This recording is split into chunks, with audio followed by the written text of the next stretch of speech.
Lahat tayo may pinaglalaanan ng oras.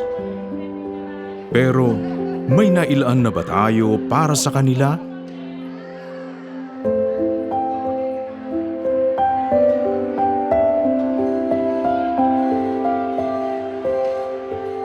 Alam niyo po, yung oras na maibibigay po natin sa isang tao, mahal natin sa buhay, o mga kapwa-tao, o mga kapatid natin sa pananampalataya, alam niyo po yung oras na ibibigay mo, yun po ay isang napakagandang bagay kung ibibigay natin with sincerity at with love, may pagmamahal, at may buong puso na kasama yung ating kalooban na kaya tayo nandyan dahil yun ang nararamdaman natin.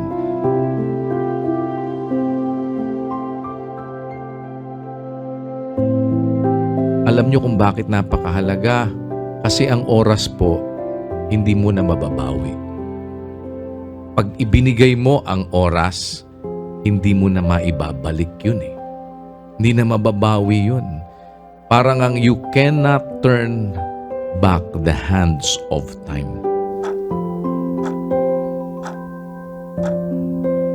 Dahil di na maibabalik ang kamay ng orasan, marapat lamang naguguli natin sa mga bagay na makabuluhan.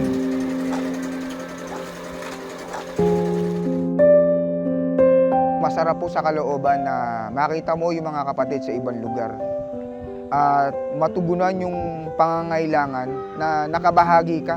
Napakaganda po ng proyekto ni Kuya. Masaya po dahil habang nagra-ride na rin po kami, pupuntahan pa rin po namin yung mga kapatid na malalayo, na alam namin yung mga sitwasyon nila, mga kanilang kalagayan. At awa ng Diyos kahit paano na nakakamusta.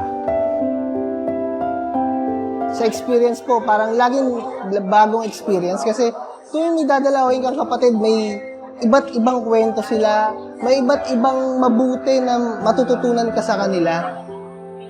At lahat po yun, yung sa experience ko. Kaya napakasaya at laging nakakatuwa sa lobas sa kapatid na matutunan ko yung mas essence ng pag-iibigan ng kapatiran, pagtutulungan ng kapatiran.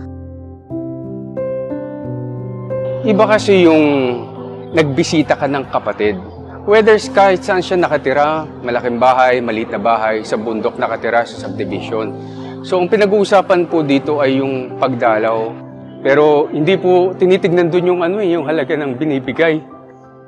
Yung effort po ng kapatiran, doon po ang mararamdaman ng binibisita.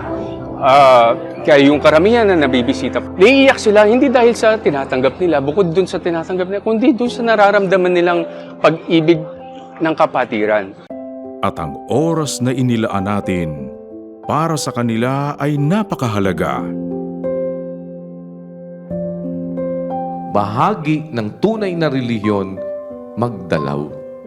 Kaya napakalaking bagay po, isang kapatid na may sakit, isang kapatid na nag-iisa na lang sa buhay. Kasi di ba pinapagmamag-anak ng Diyos ang mga nag-iisa para huwag nilang maramdamang mag-isa sila, mga kapatid. Dalawin natin sila at alamin ang kanilang kalagayan kahit na say hello and hi man lang sa kanila. Napasaya ako. masaya ako. Nadalo ako kahit hindi ako kaya ng katawan ko. Salamat po sa Diyos. Kuya, maraming salamat sa Diyos po. Nandito po yung mga kapatid natin na masaya nila ako kahit ganito kalagayan ko. Maraming salamat po sa Diyos sa pagdalaw po sa akin kahit malayo kayo. Salamat po sa Diyos. Maraming salamat po sa Diyos, Kuya. Kahit message lang po, masaya po ako. Okay na po ako doon. Salamat po sa Diyos. Sa inyo pong lahat, mga kapatid. Salamat po sa Diyos. Masayang-masaya pong puso ko. Nakita ko kayo. Yun lang may makikinig sa'yo.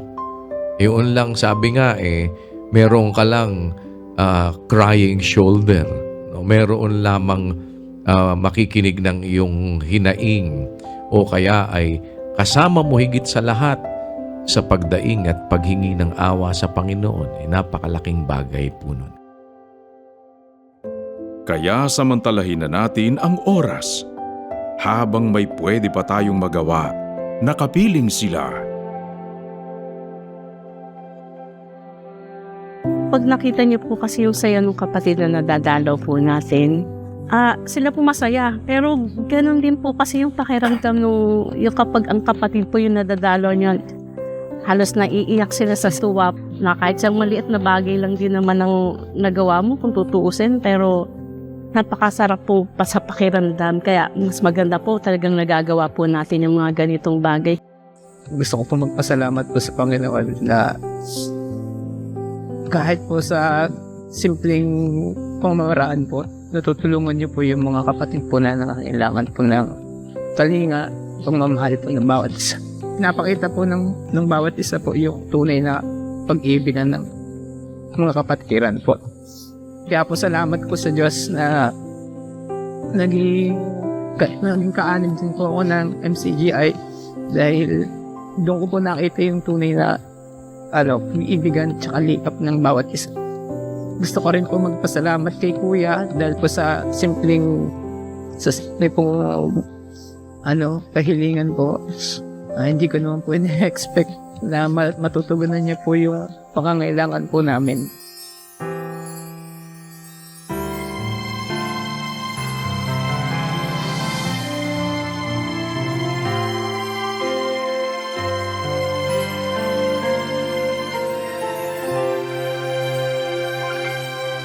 Bawat isa'y may pinagdaraanan, may mga hirap, mga kalungkutan, may nangungulila, may namamanglaw, at ang pagluha ay hindi mapigilan. Tayong mga magkakapatid, kaya hindi magiging mahirap para sa atin. Bakit? Magtulong-tulong kayo sa pagdadala ng pasanin ng isa't isa. Sa gayon nyo matutupad ang kautusan ni Kristo. Anong sinasabi ni Kristong utos? Mag-ibigan kayo sa isa't isa. Sa ibabaw ng lahat ng ito, magbihis kayo ng pag-ibig na siyang tali ng kasakdalan. Kung naaawa ka nga sa dukha, gumagawa ka na ng mabuti. Yung pang-ibigin mo yung dukha, yung kapatid mong dukha, ibigin natin at tayo ngayon sama-sama bilang isang katawan na gagawa ng mabuti sa isa't isa.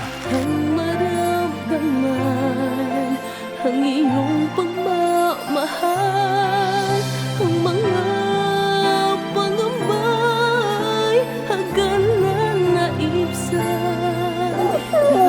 Sa pag-asa, di kami Salamat sa Diyos. Salamat po sa inyo mga kapatid sa ganitong mga bagay na inyong ibinabahagi para maipakita ang paglingap, ang pagbibigay ng panahon sa mga kapatid at pagtingin sa ating mga kapatid na bahagi ng ating pananampalataya na ang pag-ibig po hindi sinasabi lang, hindi sa dila lang, kung hindi sabi nga ni Juan, huwag tayong magsiibig ng salita, ni ng dila man, kundi ng gawa at katotohanan. Madali pong maintindihan kung ano yung utos ng Diyos, pero ang maliwanag na pamamaraan para mapatunayang naiintindihan natin ang isang bagay, ang ito ay ating maisakabuhayan, ito ay ating magawa. Dahil hindi ang tagapakinig ng kautusan ang inaaring ganap, ang sabi po ni Pablo sa mga taga-Roma sa 2:13, kung hindi ang nagsisitalima sa kautusan ay aariing magaganap. Kami magwawagi kung iyong sasamahan at sa aming laban ay laging tutulungan. Hindi magagabi ano man ang magdaan, pag-asa'y mararating, buhay walang hanggan. Aming dalangin nawa'y pagtiisan mga pagkukulang at mga kamangmangan. Kami ay ibangon kapag nabubuhay. Napakasaya sa kalooban, sa aking bahagi po yung pagmasdan kayo na meron kayong inilalaan na panahon para magpakita ng pagmamalasakit sa kapatid. Ang panahon po na yon, ang oras na yon, isang bagay na hindi mababawi kapag ibinigay na natin. Sa iyong pagmamahal. Salamat pong muli sa Panginoon. Pagpalain kayo ng Diyos, mga kapatid. Hangad at dalangin ko pong lagi ang lahat ng mabuti para sa inyong lahat, maging sa ating mga kapwa-tao at mga mahal sa buhay.